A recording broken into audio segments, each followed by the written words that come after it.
Well, there are some great rivalries in college football, but it's pretty hard to top Texas, Oklahoma. Today at the Cotton Bowl in Dallas, the Longhorns and Sooners square off for the 105th time. Today, the Longhorns looking to make it 3 straight wins over the Sooners, but Oklahoma jumps out to the early lead, and they add to it here. Landry Jones connects with Kenny Stills. It's now 14-0 Oklahoma.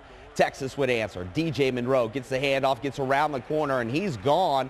Monroe racing 60 yards for the score. Longhorns down 14-7.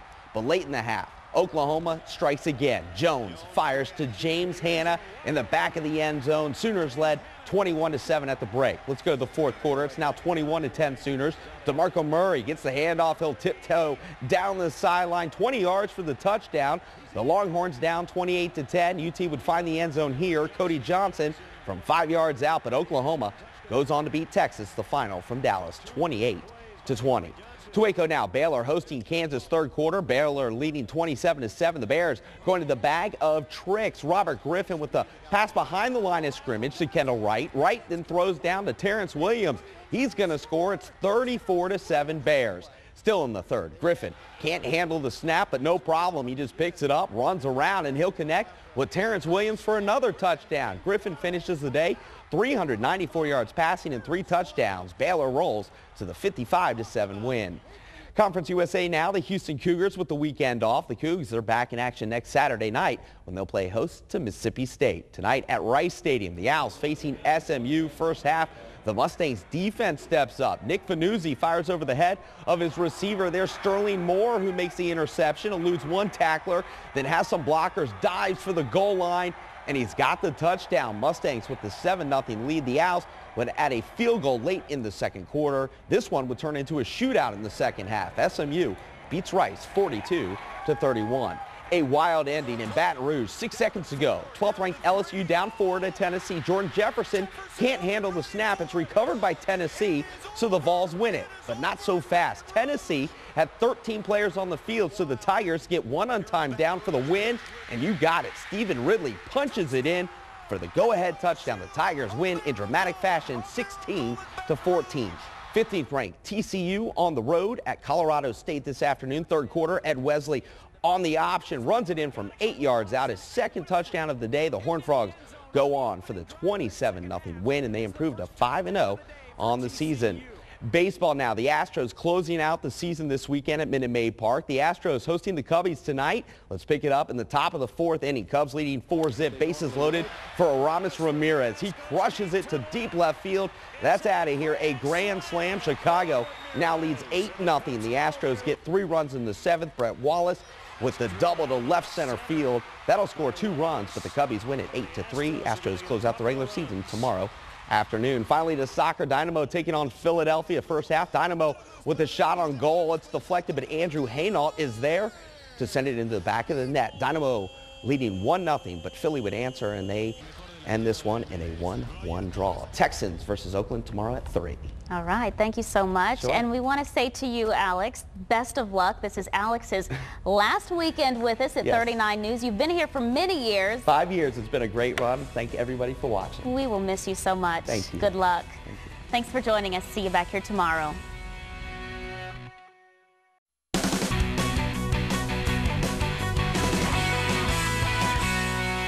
The Rice Owls looking to punch its ticket to the NCAA tournament tonight with a win over Southern Miss in the Conference USA Tournament Championship game. The Owls have been hammering the ball so far in this tournament, outscoring its opponents 53-6 in 3 games. Let's take you out to Cougar Field on the U of H campus for the title game. Bottom of the first inning, Owls down 4-0. Rice's Rick Haig with a shot to the opposite field. It just clears the wall. His 14th homer of the season. The Owls, they're down 4-1. Bottom of the 5th, the Owls are down 5-1. Michael Radow lines one down the third base line. 2 runs will score. Rice down 5-3. Right now, Southern Miss leads it 7-4 in the 9th inning.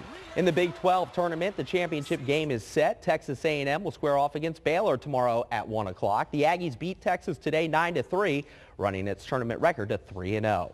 To the majors now, the Astros taking one on the chin last night in Cincinnati as the Reds pounded the Stros 15-6. Things got so bad that Houston catcher Kevin Cash pitched an inning. He actually did okay, giving up just 1 run on 3 hits.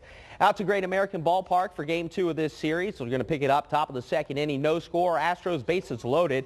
Tommy Manzella grounds to third. Carlos Lee, he hustles in to score on the fielder's choice. Stros lead 1-0, but that lead doesn't last long. Bottom of the third, Reds now leading 4-1. Jay Bruce takes one deep to right field, a 3-run homer. The Reds blow this game wide open, 7-1 at this point. Bruce with 2 home runs in the game. Cincinnati goes on for the 12-2 win. The Stros have lost 3 in a row. For the second time this season, a pitcher has thrown a perfect game. Tonight, Philadelphia's Roy Halladay shuts down the Marlins, not allowing a hit or a walk. It's the 20th perfect game in Major League Baseball history. Halladay and the Phillies blanked the Marlins 1-0. Scary moment in the Big Apple today. Cleveland pitcher David Huff gets nailed by this line drive off the bat of Alex Rodriguez. The 25-year-old was down for several minutes. He was then put on a stretcher and taken to an area hospital. According to the Indians, he suffered no memory loss or loss of consciousness and is being evaluated at the hospital. Soccer now. Earlier this week, Dynamo forward Brian Ching was left off the United States World Cup team. Ching made the squad in 2006, but didn't play at all. Considering he turned 32 on Monday, this was probably his last shot at the World Cup. Life goes on for Ching, and he's back in uniform as Houston plays host to Philadelphia at Robertson Stadium. And check this out, second half, Brad Davis with the indirect kick to Brian Ching, who heads it in for the goal. This game is tied up at 1. Philly, though, would go on to beat the Dynamo 3-2. A couple of former Dynamo did make the U.S. World Cup team, including Stuart Holden. Today in Philadelphia, the U.S. battling Turkey in its final home game before heading to South Africa for the World Cup. In the 75th minute, game tied at 1. Landon Donovan, the pass to Clint Dempsey. He shoots and scores. The U.S. goes on for the 2-1 win. The United States will open up World Cup play on June 11th. Let's go to the NBA now. Game 6 of the Western Conference Finals. Lakers and the Suns pick it up first quarter. Former Rocket Ron Artest from downtown knocks down the 3. The Lakers taking the 2-point lead, and then the Lakers go to Kobe Bryant. He hits a tough jumper. Right now, the Lakers lead at 91-82. That game's in the 4th quarter. To golf now, 3rd round at the Crown Plaza Invitational at the Colonial. Shot of the day comes from Paul Goydos at the 13th, 195 yards, uses a 5-iron. And this rolls right into the jar for the hole-in-one. He's 8 shots off the pace. Brian Davis and Bryce Mulder sit atop the leaderboard at 16 under par. And just like I would do on a 190-plus par 3. I was going to say. Yeah, I mean, right you in the just hole. use your 5-iron. Just put it right in the hole. It's a lot easier that way. And you could do it on 1 shot, not yourself.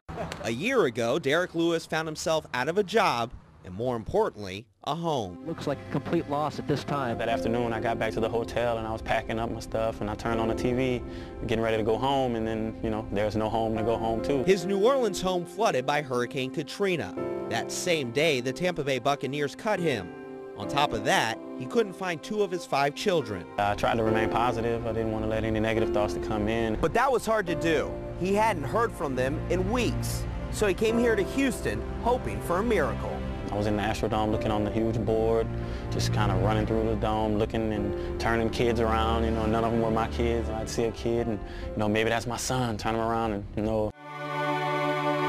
But an hour and a half later, Derek's cell phone rang. It was his missing son and daughter, safe in Utah. My son had to climb out the window and up onto the roof. Water was rushing and just flagged his shirt around, and he got a helicopter. Like 45 minutes, a helicopter came and took them all off the house. So with his family safe and sound, Derek once again focused on the NFL. His latest opportunity just happens to be here in the city where he heard the good news about his kids. And he's making a good case to make this team, scoring twice in the preseason. You could see from my reaction, man, I was just overwhelmed. And my kids, everybody just went crazy. So, I mean, I guess you can kind of say I've arrived, but not yet. While Derek's NFL future and the future of the Crescent City are still up in the air, they are forever intertwined. Family, football, and the future. Derek Lewis plays for all 3. With the Texans, Alex Radow, Houston's WB Sports.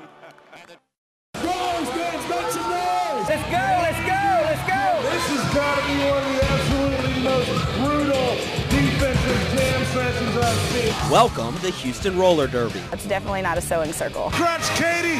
Oh, she's taking a trip to the penalty box! No, it's not. It's a league with some of the toughest women you'll ever meet. You can't be the kind of person to get your feelings hurt because, you know, we're going to be out there knocking you down. Here's how it works. There are 10 players on the track representing 2 teams. Now, one player from each team tries to break through the pack to score points. While it sounds simple, it's anything but. It can get really rough. We've got broken ankles, broken legs, kneecaps torn, all kinds of injuries. So why do it? Keeps me out of trouble. Now, the 60 players that make up this 4-team league do not get paid for playing. So that means they have to have a job outside of the business. I'm a bar manager, an office manager. I'm an elementary school teacher. That's right. The co-captain of the Brawlers teaches during the week. Well, I have my professional life, and, you know, they know to listen to me, but they're scared I'll knock them down if they don't.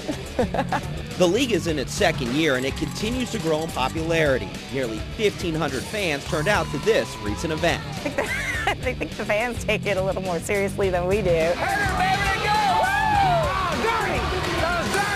But in a sport where P.T. Barnum meets Vince Lombardi, dirty is okay. Alex Radow, Houston's WB Sports. Ty Wigington has proven to be a clutch performer for the Astros. But it's what the third baseman did off the field that may be one of his biggest accomplishments.